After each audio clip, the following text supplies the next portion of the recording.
Je suis très heureuse de vous retrouver aujourd'hui au nord du département et plus précisément à Saint-Sulpice-le-Verdon, une commune nouvellement fusionnée avec ses voisines Mormaison et Saint-André-de-Trèzoy. Cette partie du bocage est extrêmement intéressante puisqu'elle dispose d'un paysage qui conserve tous ses atouts, un paysage bocagé, vallonné et surtout traversé par un atout essentiel, à savoir la rivière l'Issoire. C'est ici que se situe le logis de la Chaboterie, un logis bas poitevin a priori aménagé ici entre le XVIe et le XVIIIe siècle, un logis entièrement ceint d'un jardin, un jardin qui appartient aujourd'hui au département de la Vendée. Bienvenue au jardin.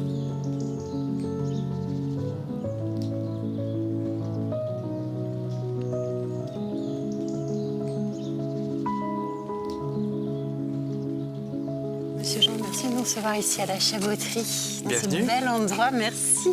Depuis quand le site appartient au département? Ça fait 30 ans à peu près, 1993, que le site est, habité par le département et que le département a souhaité en faire un lieu, bien sûr, un lieu d'accueil, l'ouvrir au public.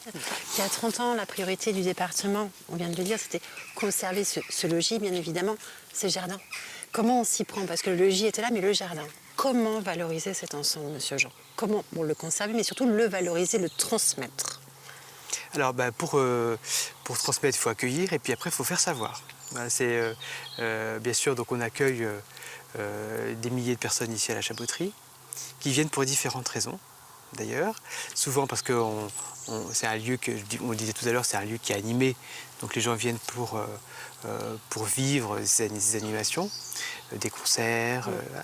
Et ensuite, il y a l'immersion dans le logis, puis après on descend dans le jardin. Et donc moi, je suis très attentif à ce qu'on puisse expliquer les choses. Parce que parfois, au-delà du sentiment qu'on a, de l'émotion que dégage un lieu, un jardin, la connaissance, l'explication complète finalement l'émotion, parce que l'émotion c'est fugace, ça vient, ça s'en va.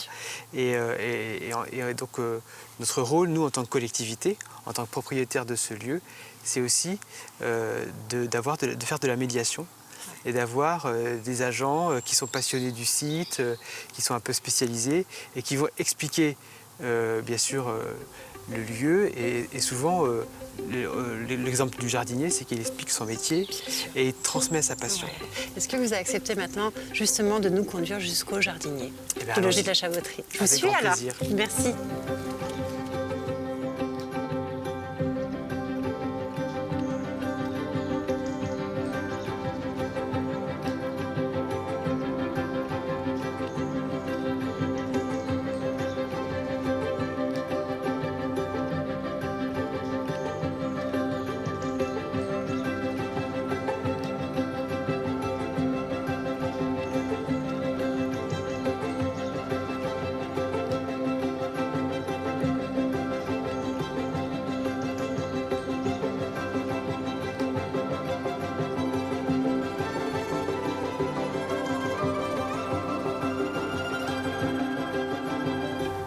Quentin, merci de nous accueillir dans votre bureau, le plus beau des bureaux. Oui, avec plaisir. N'est-ce pas? Avec plaisir. Ce logis qui est juste derrière. Alors, comment s'organise ce jardin aujourd'hui? Alors, ce jardin est organisé, c'est un jardin type médiéval dans sa structure, donc clos par un mur et puis organisé avec des petits carrés en buis, comme les jardins médiévaux, médicinaux.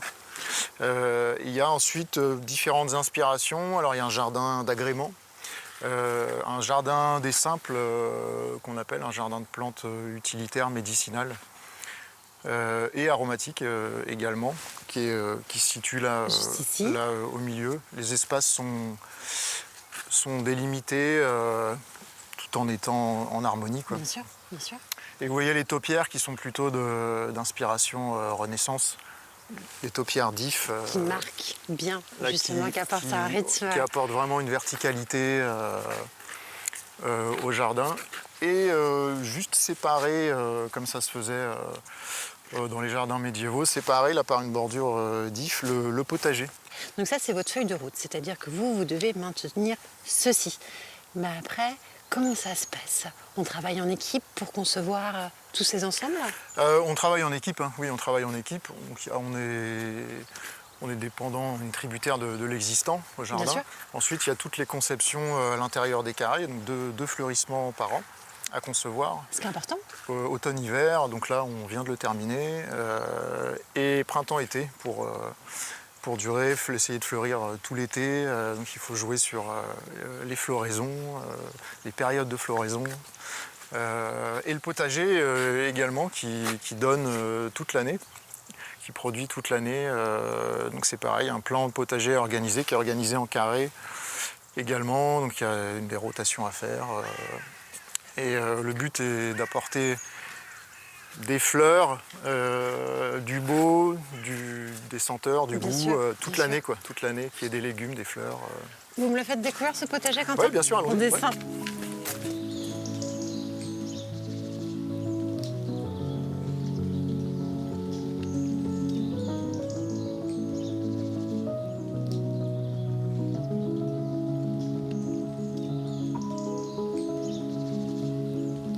Quentin, vous êtes jardinier. Est-ce qu'on a une formation qui existe aujourd'hui en France justement sur ces jardins historiques? On est sur un jardin historique ici à la Chaboterie. Oui. Ça existe? Il y a une formation jardinier du patrimoine. Je sais qu'il existe. Il me semble que c'est à l'école du paysage de Versailles en Île-de-France. D'accord.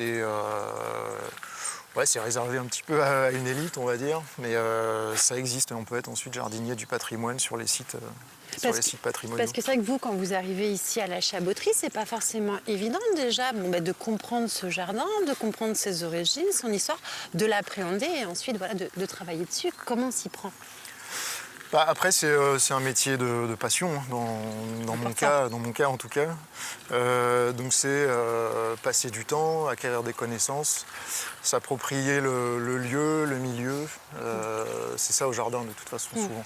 S'approprier l'endroit, ressentir vraiment l'endroit avant d'y travailler et d'y apporter sa patte, quoi. Donc là, il y a tout un travail aussi de recherche historique à faire. Pour respecter l'endroit, quoi. Qui est essentiel ce travail parce que c'est vrai qu'on a ce site, ce logis bien évidemment, ce site en général, donc on est vraiment sur ce logis avec le jardin d'agrément, le jardin vivrier, les bois ou autres.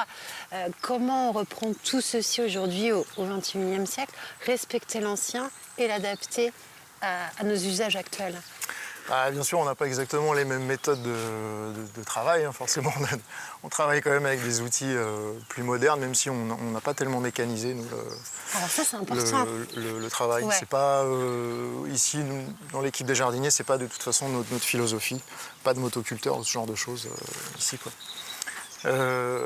Après, il faut gagner en connaissance du sol, des végétaux, de la botanique. Et ça permet de travailler avec la microfaune qui souvent fait le travail pour nous, hein, les vers de terre en particulier. Et j'imagine aussi que ce jardin, il vous apprend tous les jours. Oui, bien sûr. Ouais, le jardin, c'est aussi de l'expérimentation, hein, c'est du test. On fait beaucoup de tests. On a cette chance ici de pouvoir tester des végétaux, des méthodes. Et c'est comme ça qu'on apprend, quoi. Et quelle a été votre belle surprise justement ici à la Chaboterie, parmi tous vos tests?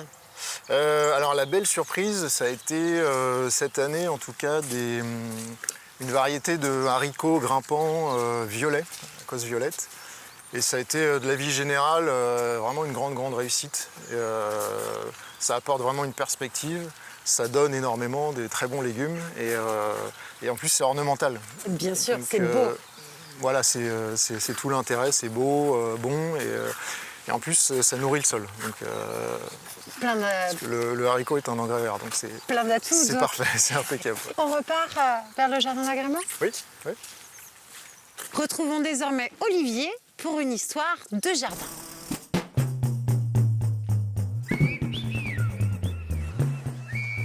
Pour cette histoire de jardin, évoquons les plans de concepteurs ou de paysagistes. Ce genre de document, nous en sommes forcément friands et les propriétaires en premier lieu. Il y a quelques années, j'ai eu la chance de découvrir un plan d'une propriété en Loire-Atlantique datant de 1774. Ce document de 80 cm sur 50 cm a été découvert par l'héritière d'une bibliothèque dans un ouvrage d'art des jardins publié au milieu du XVIIIe siècle. Cette personne s'est rapprochée de moi pour essayer de découvrir si le plan correspondait véritablement à une propriété existante, ce qui est le cas. Sur ce plan, on découvre un projet d'aménagement datant donc de 1774, avec des éléments bâtis, d'autres à bâtir, et un ensemble de parties constituantes en surface ou en volume, des potagers, des parterres, des allées, des bosquets, un boulingrin, une orangerie, une salle verte, une composition régulière, sans doute marquée par la perspective longue, très raffinée, qui illustre bien le fait que déjà au XVIIIe siècle, on projetait les futurs jardins à réaliser. Ce plan a été remis au propriétaire et aujourd'hui, le propriétaire s'en inspire pour la restauration de ses jardins.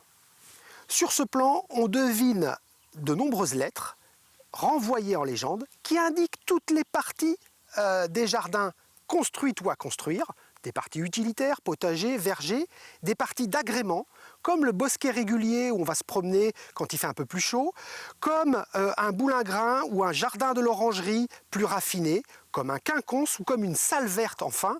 Salle verte qui est un espace très original, clos de palissades de verdure ou de treillage de verdure, dans laquelle on va pouvoir organiser des déjeuners, des petits concerts pour être entre soi en toute intimité.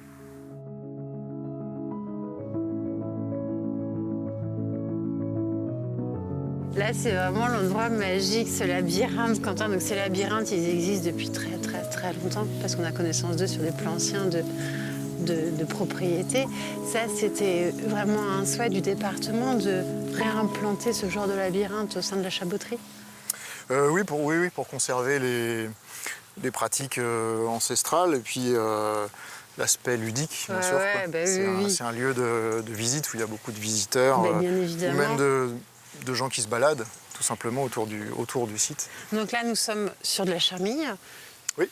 Alors, comment se met en place un labyrinthe ? Labyrinthe de verdure, c'est implanté un petit peu comme des buis en carré, finalement.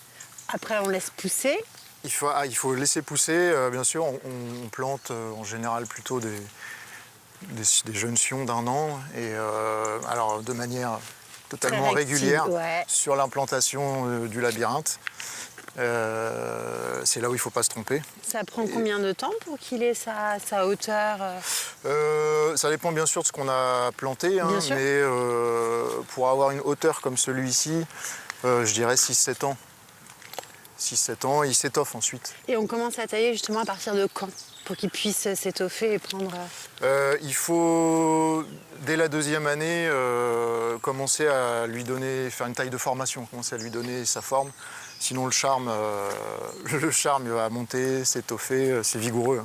Et aujourd'hui, pour vous, pour votre équipe, c'est combien de tailles par an pour ce labyrinthe ? C'est dans l'idéal 3 tailles par an. Pour vraiment que les visiteurs puissent avoir un labyrinthe de verdure géométrique, quoi. Bien sûr, vraiment, bien sûr. Est-ce qu'il demande un travail immense pour votre équipe ? Oui, c'est une taille au cordeau. C'est une charge de travail, quoi. Quentin, dernière question qui n'est peut-être pas forcément la plus simple. Voilà, vous voyez comment vous y répondez. Donc, ça fait peu de temps finalement que vous êtes ici à la chaboterie. On voit comment vous évoluez, comment vous cheminez. Si vous aviez un rêve pour ce jardin en tant que passionné, qu'est-ce que vous souhaiteriez y faire ? Ici à la chaboterie, il y aurait plein de choses à faire, hein. Le jardin fait déjà rêver au quotidien. Après, ensuite, se concentrer et aller un petit peu plus loin sur le jardin des simples, le jardin de plantes médicinales. Alors comment aller plus loin ? Ça m'intéresserait. Apporter de nouvelles plantes médicinales. Du type moins connues, de la kélidoine, la plante à verrues, ou de l'échinacée. Apporter peut-être d'autres plantes, plus vraiment médicinales et moins qu'aromatiques. Faire découvrir ces plantes. Faire découvrir, et pourquoi pas aller jusqu'à l'assiette, ou en tout cas jusqu'à la tisane. Ouais. Faire sécher les plantes et les proposer ensuite en boutique. C'est un projet, un cycle intéressant, quoi. Je crois que c'est une grande chance pour le site de la Chaboterie que de vous avoir à ses côtés. Prenez bien soin de ce jardin, en tout cas, Quentin. Merci beaucoup. Merci beaucoup. Merci à vous. Merci à vous et puis à bientôt peut-être. À bientôt, bien sûr, ouais. Bientôt au jardin. Au revoir. Bien évidemment, partez vite découvrir ou redécouvrir ce jardin du logis de la Chaboterie, un site ouvert toute l'année, excepté au mois de janvier. Et bien évidemment, vous pourrez profiter des animations ou bien des visites guidées. Toutes les saisons sont belles ici au logis de la Chaboterie. Alors je vous souhaite de jolies découvertes et je vous donne rendez-vous prochainement pour un nouveau numéro de Bienvenue au Jardin.